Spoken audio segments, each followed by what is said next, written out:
The global economic outlook is fraught with uncertainty, and that's according to the World Economic Forum's latest survey of chief economists, with 1 in 2 saying they believe the global economy will weaken in 2024. And it's no surprise that they also expect geopolitical developments to cause volatility in the markets in the next 3 years as well. Well, earlier I spoke to the chief economist of the European Bank for Reconstruction and Development about the risks she thinks we should be looking out for as we head into this year.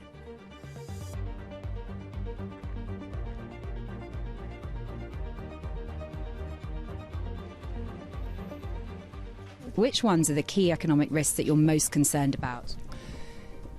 Inflation is a big risk. Balance of payments, particularly in countries that are facing shortages of foreign exchange.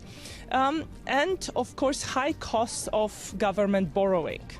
After the COVID pandemic, after the war started, we saw a big increase in the cost of borrowing as investors demanded greater compensation for geopolitical risks.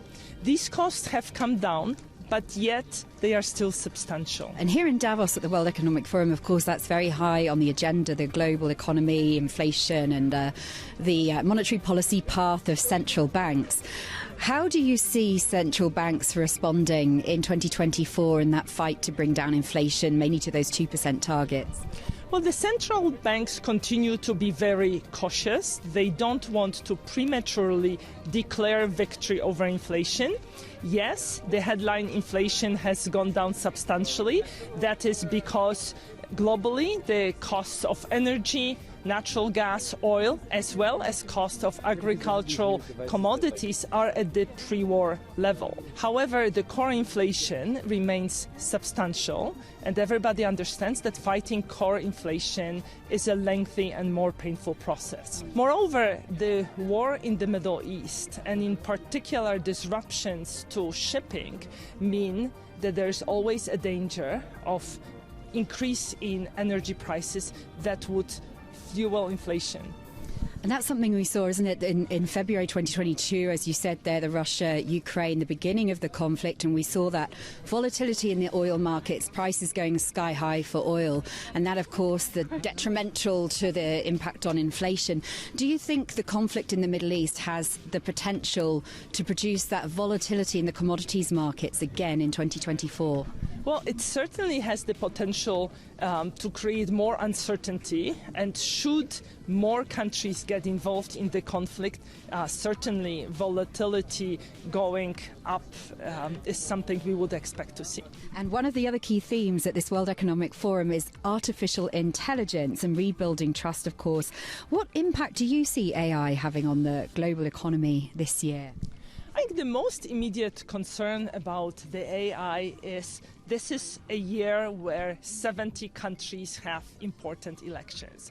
So I think most observers recognize the possibility of AI being used to interfere with elections through misinformation. So I think the key question on everybody's mind is, will liberal democracies be able to survive that threat? How do you see Europe's place in the global economy in light of all those elections that are happening this year? Well, this year is going to be better than last year in economic terms for Europe, but it still remains challenging. We have to remember that the prices of natural gas in Europe remain 5 times as high as in the US, and this is eroding European competitiveness. So even though the prices have gone down, we are still not out of the woods, and many people are asking questions about the threat of deindustrialization in Europe. And just on the point of natural gases there, as you said, obviously LNG from the US helped Europe immensely when those supports were reduced from Russia. Do you think Europe now is in a better place with its infrastructure to bring in the natural gas needed, the supplies, the stockpiles required in 2024 to keep those prices under control? Well, certainly Europe is in a much better shape than it was a year ago. The storage tanks of natural gas were full, essentially fall when we entered this winter, and this winter so far has not been particularly cold, even though tomorrow Davos is expecting very low temperature. So Europe is much better positioned. We also have made quite a bit of progress when it comes to saving energy, and we continue investments in renewables. So for the EBRD, the priorities for 2024, if you could just quickly summarise.